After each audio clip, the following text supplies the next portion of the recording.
this is an iHeart podcast. Guaranteed human. With no fees or minimums on checking accounts, it's no wonder the Capital One bank guy is so passionate about banking with Capital One. If he were here, he wouldn't just tell you about no fees or minimums. He'd also talk about how most Capital One cafes are open 7 days a week to assist with your banking needs. Yep, even on weekends. It's pretty much all he talks about, in a good way. What's in your wallet? Terms apply. See CapitalOne.com/bank. Capital One, N.A., member FDIC. Tax season has arrived, and doing taxes without the right help can feel overwhelming.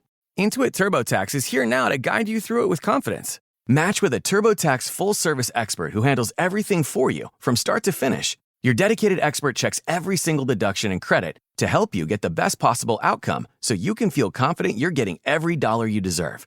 And the best part? You'll see real-time updates on your expert's progress right on your phone while you live your life. Plus, you get unlimited expert help at no extra cost, even on nights and weekends during tax season. Visit TurboTax.com. Only available with TurboTax full-service experts. Real-time updates only on iOS mobile app. Brought to you by the reinvented 2012 Camry. It's ready. Are you? Welcome to Stuff You Should Know from HowStuffWorks.com. This episode of Stuff You Should Know is brought to you by GoToMeeting. We all have to meet, but the average cost of a single business trip is $1,000. With just one click, you can save time and money and have your meetings online with affordable and easy-to-use GoToMeeting. Use GoToMeeting for sales presentations, product demos, training sessions, collaborating on documents, and more. And at $49 per month for unlimited meetings, it saves time, money, and travel. Try GoToMeeting free for 30 days. Visit GoToMeeting.com/stuff. That's GoToMeeting.com/stuff. Hey, and welcome to the podcast. This is Josh Clark. There's Charles W. Chuck Bryant. This is Stuff You Should Know. Eh? To live and die in L.A. Yes, Chuck just did a little, I don't even know if that's foreshadowing. I am really off my game today, so... No, you're not. Yeah, I am. You're so on it. I am. What Chuck brought up... See, listen to me. What Chuck brought up to live in... I want to get through this sentence. What Chuck brought up to live and die in L.A. for... Yeah. Is because we're talking about counterfeiting today. And that's the best counterfeit movie in history. It is. Easily. It is. And we've talked about it before, but I think it's worth talking about again, like Sure. you just did. Mm-hmm. It's great. Thank you. You're welcome. Moving on. So, Chuck, counterfeiting, as you may or may not know, is a dying crime. A lost art. It really is. And actually, this is one of those old school types of criminal activity that people who are good at it have the respect of law enforcement. Yeah.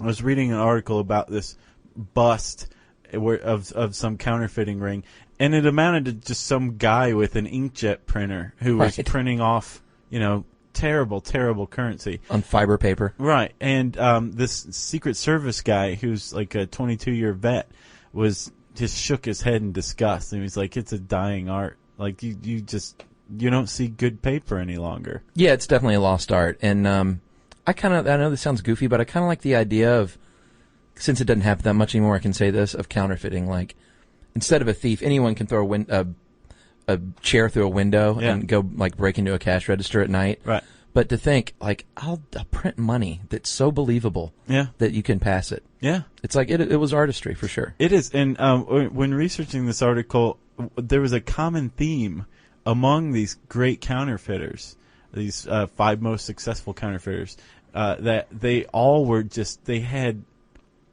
tremendous guts. Yeah. They tried to break out of jail at every turn. Yeah. And they were just really admirable criminals. Yeah, and most of them wrote books about it too, which is interesting. It's a good way to make some money afterward. You don't write a book about my life as a flat screen TV thief. No. And if you do, no one reads it. It's self-published. Sure. So, Chuck, let's get into this, all right? All right. Now, we're going to talk about some of these successful counterfeiters, and we should also add a caveat here. Successful doesn't mean that they never got caught. Oh, no.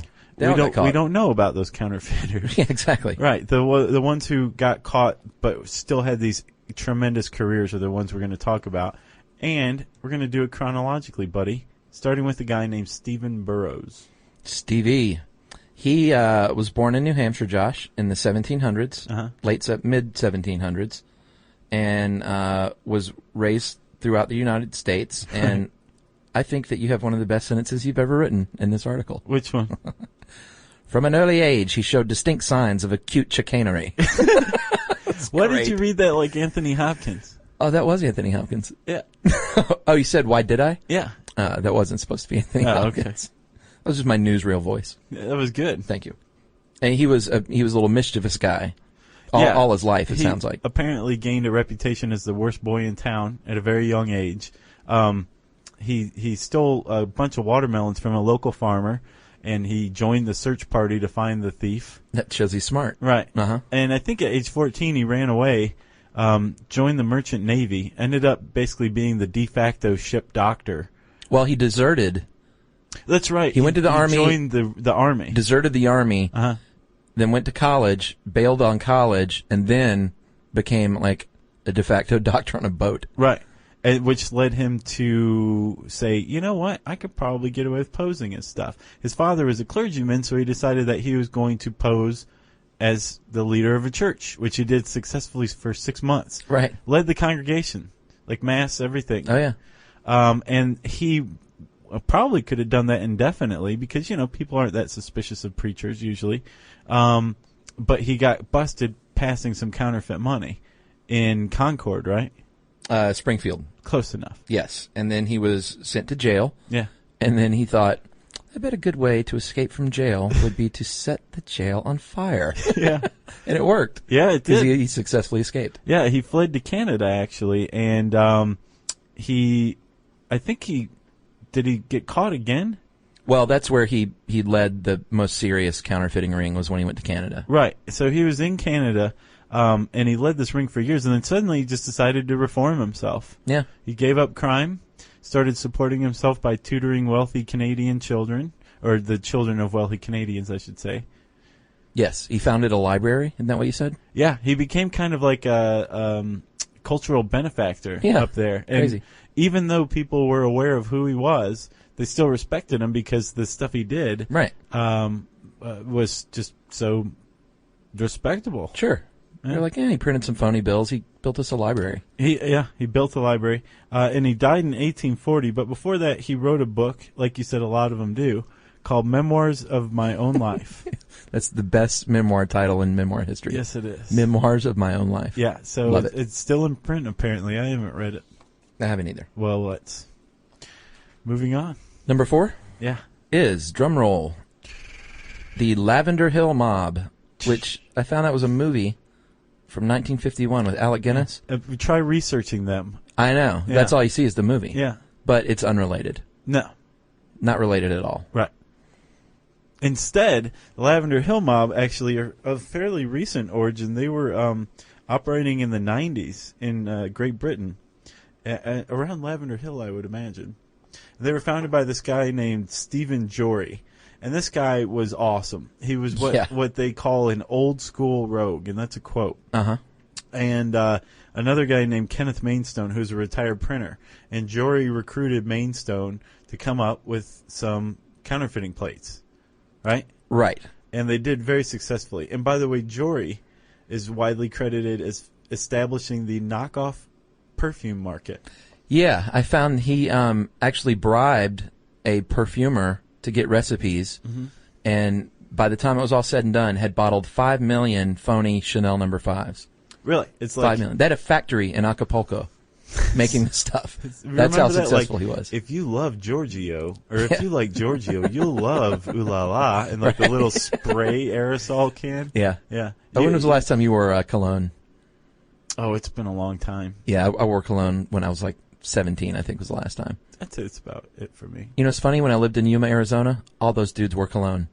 Yeah, because everybody's sweaty out there. Well, I don't know. There's just kind of this, it was a different culture. And they're like, you don't wear cologne? They're like, Do they have like gel in their hair? Oh, yeah. Okay, I know the culture you're speaking of. Yeah, the Jersey Shore type of thing. Yeah. Yeah. Okay, so the Lavender Hill Mob, right?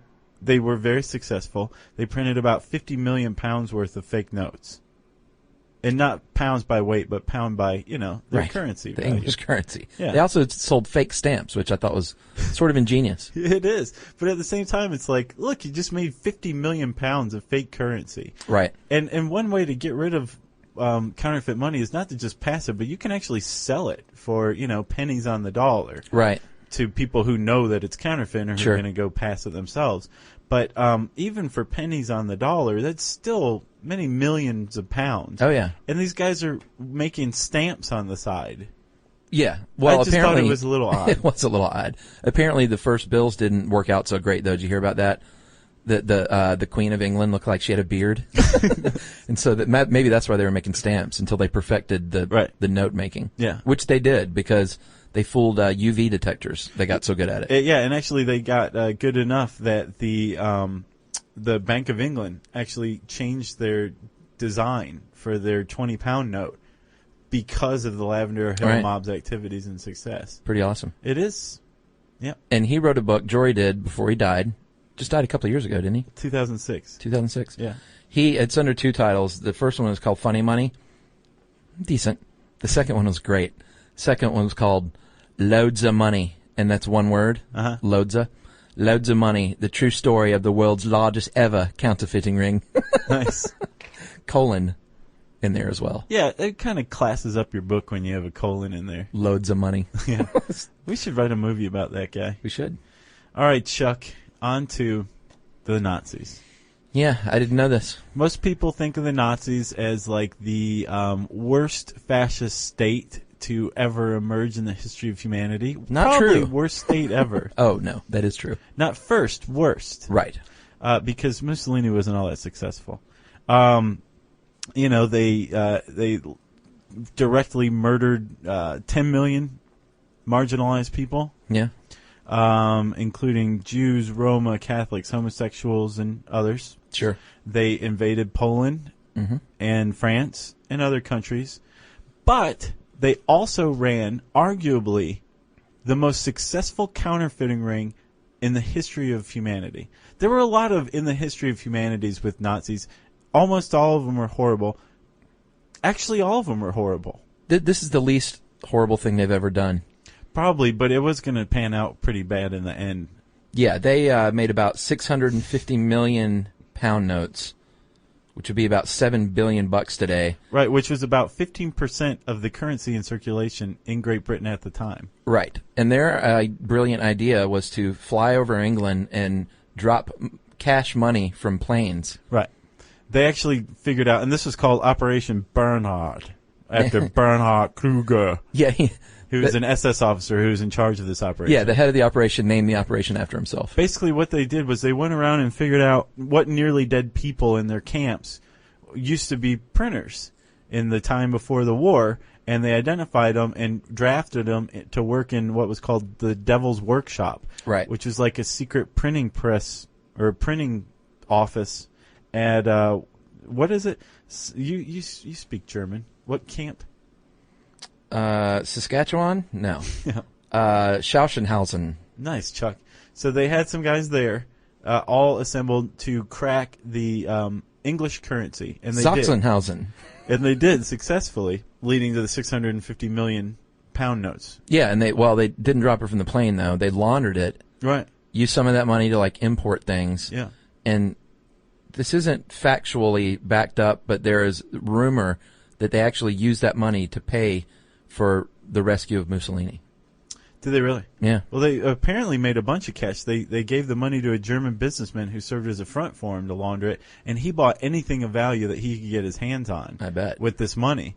And apparently it wasn't a secret. Like England had known since like 1939 right. that this was going on, and they tried to close their borders to incoming currency, but it didn't really work. Right. They finally cracked the American $100 bill just as their camp was liberated. Yeah. And the Nazis knew these guys were coming, so they took all the printing by these guys, the Allies.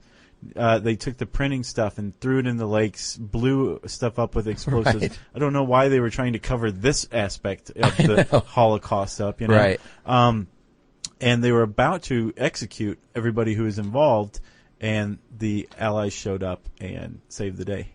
Yeah, and I think we should point out the idea behind all of this was to undermine the economies of England and the United States. Oh, did we not point that out? No. Oh. Which Yeah, is that's a pretty important part. That was the plan. They weren't just like, "Ooh, we'll get English money and then we'll buy things." Because, you know, if you have a sudden influx of cash, a lot of cash on the market right. leads to inflation. Yeah. Yeah. Indeed. There was a BBC TV show, Josh, about this in 1980 called Private Schultz. And then one of the Jewish prisoners forced to do this was named Adolf Berger. Yeah. And he later wrote a book, and that book was turned into a movie that won Best Foreign Language Film in 2008. Yeah. What's it called? The Counterfeiters in English. Nice. Don't ask me what it was in German. We'll have to check it out. Yeah. Moving on, Chuck. Moving on to number 2. Charles Ulrich. Yes. Not related to Robert Urich. as far as I know. Because there's 2 different names. Right. Now, this guy was another kind of dashing counterfeiter filled with daring do, and he was also a ladies' man, actually. Daring do. I couldn't help. There's no other better way to describe it. Acute chicanery. Yeah, he was a ladies' man, right? Yeah, it actually led to his downfall, right? He was a polygamist, and he wasn't shy about it. He was like Bill Paxton, for goodness sake. Right. And this was in the 1860s in New York. And like most of these counterfeiters, he was a gifted engraver of plates. Right, so the local mob figures out that this guy is a gifted engraver of plates, and they corral him to try to get him in, well, working for them. Right. And he does, and he ends up getting in trouble and ends up forming his own mob, his own gang, and with all the women included, right? Mm-hmm. He finally gets caught in 1868 and stands trial. He was in Cincinnati, and he got 12 years in the federal pokey. And by his own estimation, he printed about $80,000 worth of phony bills. A lot of dough back then. Which is equal to about $1.3 million in 2008 dollars, right? Right. But what was his downfall, Chuck? I said women, but specifically what? Well, like you said, he was just sort of a blatant polygamist, made no bones about it, and he moved all around, engaged in relationships, and never broke off the old ones. Eventually, he moved his wife in to live with he and his girlfriend and a third woman. Right. And one of them finally said, you know what, I'm going to turn you in, jerk. Actually, all of them turned on him. Oh, they did? Yeah.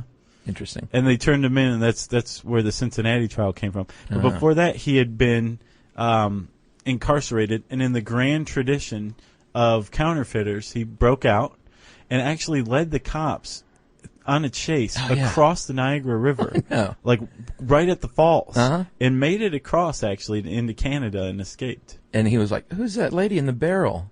Right, yeah. As he was going. And if that's not daring do, I don't know what is. That's daring do, my friend. That's acute chicanery. You really like that, don't you? It's great. All right, so last one, buddy, and this guy's pretty familiar. Yeah, everyone's probably heard of Frank Abagnale. Yeah, because the Steven Spielberg movie, Catch Me If You Can. Yeah.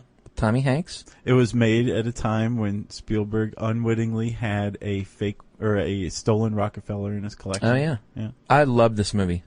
Did you like it? Yeah, I liked it too. It was just, I don't know, it was when Spielberg had kind of put out some stinkers and everything was so serious, and then he just kind of did a fun, entertaining heist movie. Right, and it's one of those movies you can lay on the couch and watch like for the 50th time on like a Sunday. Yeah, agreed. But they never show it on TV. Yeah, I think it ran on like TNT for a while because I saw it. That's it, though. Yeah.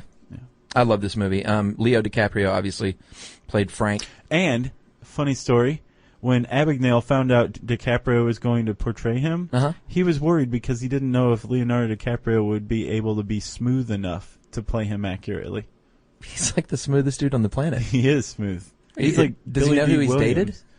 Oh, Leo? Yeah. No, I don't think this guy cares. I don't think he thinks Leo DiCaprio holds a candle to him. Goodness me. You can land Giselle. And then, well, so can Tom Brady. Well, look at him, dude. Yeah. Stud quarterback? Yeah, but I mean... Chiseled out of stone? He's a quarterback. Shut up. All right. He did most of his work in his teens and 20s, which is the remarkable thing about his story. Yeah. And he was a check forger.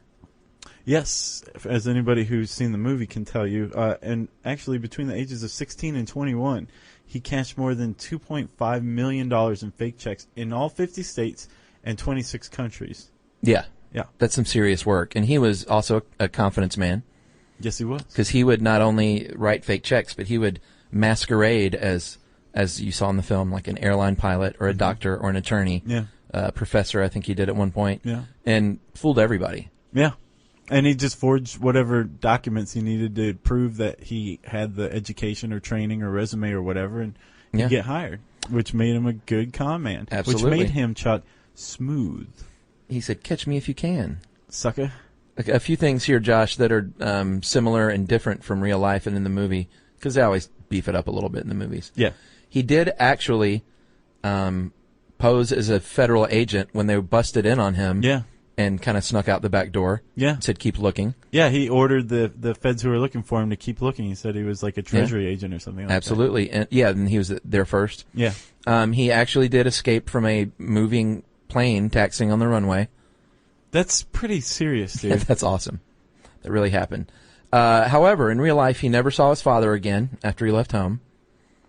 And he had a real problem with his parents' divorce. I mean, like, more so than any kid I've ever heard. Mm-hmm. Like, he would fantasize about meeting his parents again and them being proud of him and them getting back together because they were proud of his exploits. Weird. That's kind of like Ralphie dreaming that he was going to go blind from having to eat soap for swearing. You remember? It was soap poisoning. He was one of 4 kids, and in the movie, I think he was an only child. Yeah. Hanratty, the character Hanratty. Yeah, Tom Hanks' character? Yeah, it was actually a guy named Joe Shea. They changed his name. Weird. Yeah, I don't know why.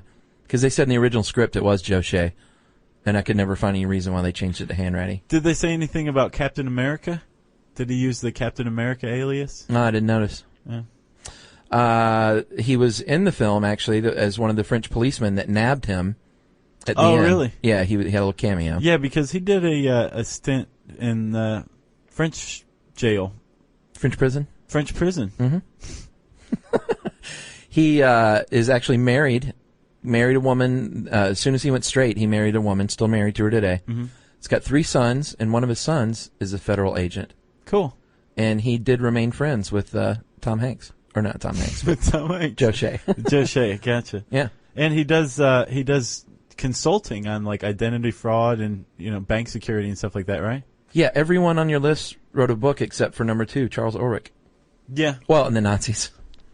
Yeah. But the guy wrote. Actually, that's not true. The guy wrote a book. Yeah, one of the guys involved. Yeah, Charles Ulrich was just too involved with the ladies. I guess so. Waste time writing a book. You should write a book about that. Chuck, do you want to finish this? You want to wrap this turkey up and put it in the oven? Exactly. This episode of Stuff You Should Know is brought to you by GoToMeeting, the affordable way to meet with clients and colleagues. For your free 30-day trial, visit gotomeeting.com/stuff.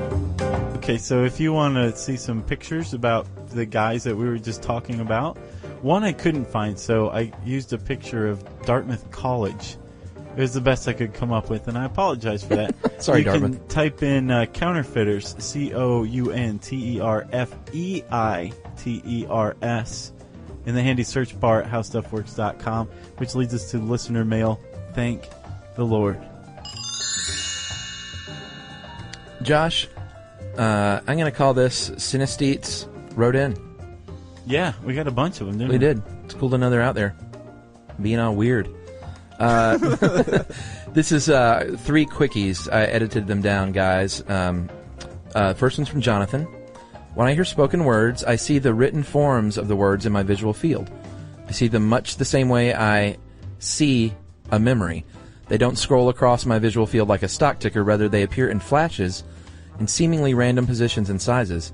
I see the words most clearly when I'm deeply focused on the content of speech, like at a lecture, or when I'm listening to lyricized music. I often even see words when I'm dreaming. As for the color, the best I can do is say that they are a generic sans serif font, white fill with black borders. Cool. And he's a researcher at UC San Diego.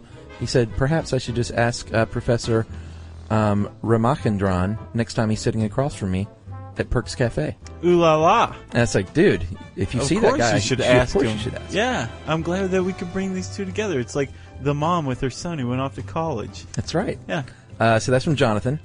Here's a second one from Ben. When I was 8 or 9 years old, my best friend moved to another town.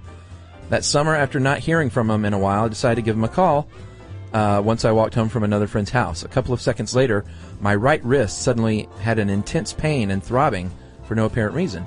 I iced my wrist. It made it feel better, and when I got home, I was still very confused why it happened. I called my best friend to tell him about this weird thing, only to discover that he was also in pain, waiting for his mom to get him to the hospital. Seems he and his brother were playing Indiana Jones and the escape from the closing garage door when he landed the wrong way and busted his right wrist. I'm a pretty logical guy, but that is really creepy and 100% true. Is that the work of neurons or a minor psychic event? Who knows?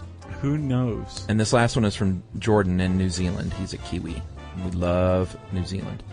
I associate all numbers and letters with colors, and my mother and I also used to argue at times about what color a letter is. Just like Nabokov.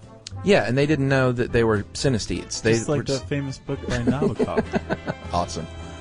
Police, though. God, what a bad show that was. I thought it might also interest you to know that I experience music as a projection of colors. I can only explain it as a sort of mixture of fireworks and a fountain. Cool. A stream of water shoots in the air, changes colors and the shape in relation to the music. A loud beat is annoying because it's like a pulse ripple in the pond. It distracts and muddies the other tones. Although it is sometimes annoying, I find music distracting. It can get distracting, and I still find it very difficult to focus on a conversation if there's too much background noise or music. But now I can actually partially mute colors so I can concentrate on music, and while I still see no colors, I do see the explosions. So like a classical piano piece is really intense. He says he still sees colors and explosions even though he's muted it, but he's lessened it to the point where he can actually listen to the music and not go crazy. Gotcha. Goodness, I'm having an off day too. Wait, what do you mean too? If I'm talking to someone and music is playing in the background, I can focus on the speaker much easier than I was previously able, thanks to his new muting ability. So nice. That's from Jordan in New Zealand. That's cool. And we heard from other synesthetes, and I just couldn't get them all in the air, so thanks to all we heard y'all. from one guy who was like, wait, I thought everybody saw the date physically wrap around them. Right. Yeah. This is pretty cool. Yeah. Join us on Facebook and Twitter. Yes, please do. At SYSK Podcast for Twitter, and just look up Stuff You Should Know. Website. I think it's called Website. Yeah. On Facebook. Yeah. Yeah, do those things. Yeah, we're having a good time. Send us an email about anything at all, right, Chuck? Sure. I've got nothing, so just send us an email, will you? That's stuffpodcast@howstuffworks.com. For more on this and thousands of other topics, visit howstuffworks.com. Want more How Stuff Works? Check out our blogs on the howstuffworks.com homepage. Brought to you by the reinvented 2012 Camry. It's ready. Are you? The NFL playoffs are here, and Wild Card Weekend, powered by Verizon, is in full swing. Man, it all comes down to this. The stakes are high, hopes are higher, and everything is on the line. My goodness! It's win or go home, and every moment counts on the road to Super Bowl 60. It's a touchdown! Wild Card Weekend, powered by Verizon. Through Monday. Visit watch.nfl.com for the full schedule.